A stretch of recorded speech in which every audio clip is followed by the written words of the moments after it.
In celebration of Black History Month 2020, we've decided to put together this video series on 10 Black Canadians who helped shape our country into what it is today. Enjoy.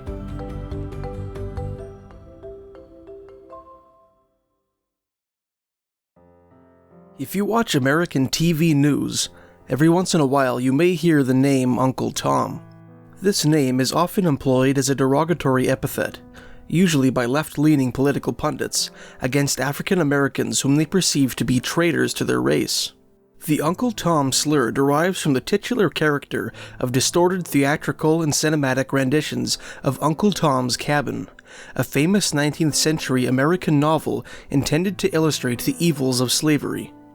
Uncle Tom, the novel's eponymous main character, is almost certainly based on Josiah Henson, a celebrated Canadian hero who, ironically, was one of the greatest champions of the 19th century Black Canadian community. Josiah Henson was born into a life of slavery on a tobacco plantation near the town of Port Tobacco Village in southern Maryland.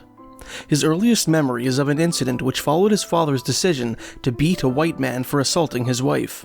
As punishment, Josiah's father was shackled to a whipping post and given 100 lashes. When the scourging was over, his owner nailed Josiah's father's right ear to the post and severed it with a knife. Despite the cruelty and fear which were part and parcel of life as a plantation slave, Josiah Henson's early years were not devoid of happiness. His mother raised him to be a devout Christian, teaching him about God and Christ, and frequently reciting the Lord's Prayer. His faith was of immense importance to him, and would direct his actions throughout his life. When his master died, Josiah's brothers and sisters were sold to various slave owners. As Josiah was the youngest of 6 siblings, his mother begged her new owner, Isaac Riley, to allow him to stay with her. When little Josiah fell ill in his mother's absence, Riley purchased him from the owner to which he had been sold on the condition that he labor in the fields. Josiah and his mother were relocated 50 miles north to Riley's farm, situated north of Washington, D.C. Josiah grew into an athletic and intelligent young man. He also proved to be an industrious and resourceful worker, and Isaac Riley took note of his strong character. Over the years, he climbed the ranks of the slave hierarchy, eventually becoming the farm's overseer. When he was 22 years old, he married a woman from a neighboring family. The couple would eventually have 12 children together. In 1825, Isaac Riley was sued by his brother-in-law and was forced to lend out some of his slaves. With tears in his eyes, he begged Josiah Henson, the only of his slaves that he could trust, to march 18 of his fellow inmates across what is now West Virginia to his brother's plantation in Kentucky. Henson did as his master requested, ignoring the tempting opportunity to slip into Ohio, a free state, out of a sense of duty. When they finally reached Kentucky, Henson and his charges became the temporary property of Isaac's brother, Amos. In later life, Henson expressed some regret for denying his brother's slaves the opportunity to escape, writing, "I have often had painful doubts as to the propriety of my carrying so many other individuals into slavery again, and my consoling reflection has been that I acted as I thought at the time was best." While working for Amos Riley, Henson met a Methodist Episcopal preacher who began to teach him his profession. In 1825, the preacher suggested a clever method by which Henson might earn his freedom in a manner satisfying to his sense of honor. Seeing that Henson was an intelligent man and a gifted orator, he suggested that he ask Amos Riley for permission to visit his old master. On the road to Maryland, he could deliver sermons, for which grateful audiences would give him donations. He could then use these donations to buy his freedom from Isaac Riley. Josiah Henson took the preacher's advice and, with Amos's permission, made his way back to Maryland, preaching as he went. His sermons earned him $350. When he returned to Isaac's farm, he offered his master all his savings, as well as an additional $100 which he would pay with his labor in exchange for his freedom. Riley took Henson's money and agreed to his proposal, but not before duplicitously adding an additional 0 to the contract, requiring Henson to give him $1,000 worth of his labor rather than the $100 originally agreed upon.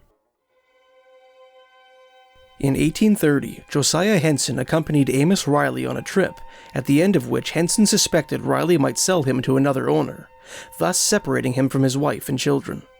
One night, while Riley was asleep, Henson grabbed an axe and prepared to murder his master so that he might escape this fate and flee to Canada with his family. As he raised the axe, he remembered his Christian values and decided to let Riley live. Riley subsequently became gravely ill and only managed to survive due to Henson's ministrations. The sale of Henson to another slave owner, if indeed that was the purpose of Riley's business venture, never took place.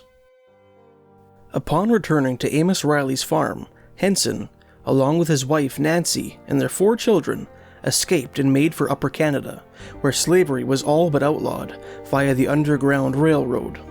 Henson carried his 2 youngest children on his back in a crude knapsack made from a single sheet of cloth. A humorous incident occurred on their trip to Canada, which Henson related in a later reminiscence. We had not gone far, and I suppose it was about 3 o'clock in the afternoon, when we discerned some persons approaching us at no great distance. We were instantly on the alert, as we could hardly expect them to be friends. The advance of a few paces showed me that they were Indians, with packs on their shoulders, and they were so near that if they were hostile it would be useless to try to escape. So I walked along boldly till we came close upon them. They were bent down with their burdens, and had not raised their eyes till now, and when they did so, and saw me coming towards them, they looked at me in a frightened sort of way for a moment, and then, sending up a peculiar howl, turned around and ran as fast as they could. There were 3 or 4 of them, and what they were afraid of I could not imagine, unless they supposed I was the devil, whom they had perhaps heard of as black. But even then, one would have thought my wife and children might have reassured them. However, there was no doubt they were well frightened, and we heard their wild and prolonged howl as they ran for a mile or more. As we advanced, we could discover Indians peeping at us from behind the trees, and dodging out of sight if they thought we were looking at them. Presently, we came upon their wigwams, and saw a fine-looking, stately Indian, with his arms folded, waiting for us to approach. He was, apparently, the chief, and, saluting us civilly, he soon discovered that we were human beings, and spoke to his young men, who were scattered about, and made them come in and give up their foolish fears. And now curiosity seemed to prevail. Each one wanted to touch the children, who were as shy as partridges with their long life in the woods, and as they shrank away and uttered a little cry of alarm, the Indian would jump back too, as if he thought they would bite him. When the natives sufficiently acquainted themselves with the strange-looking newcomers, they treated them to a bountiful meal and gave them the use of one of their wigwams for the night. When they finally arrived in Canada, Josiah Henson and his family found employment on a succession of farms near Fort Erie, a town situated at the head of the Niagara River, the westerly city of Waterloo, adjacent to Kitchener, Ontario, and the southerly community of Colchester, on the northwestern shores of Lake Erie. When they had saved sufficient money, the Henson family established Dawn, a black community situated between Lakes Huron and Erie.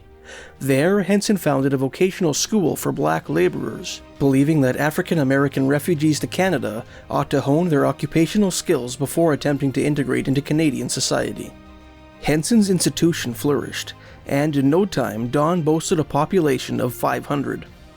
Under Henson's guidance, the townspeople established a sawmill, which they used to mill local black walnut wood for export to Britain and the United States. Henson himself resumed work as a Methodist preacher, a vocation he had begun on Amos Riley's farm, and began to speak publicly in favor of American abolition.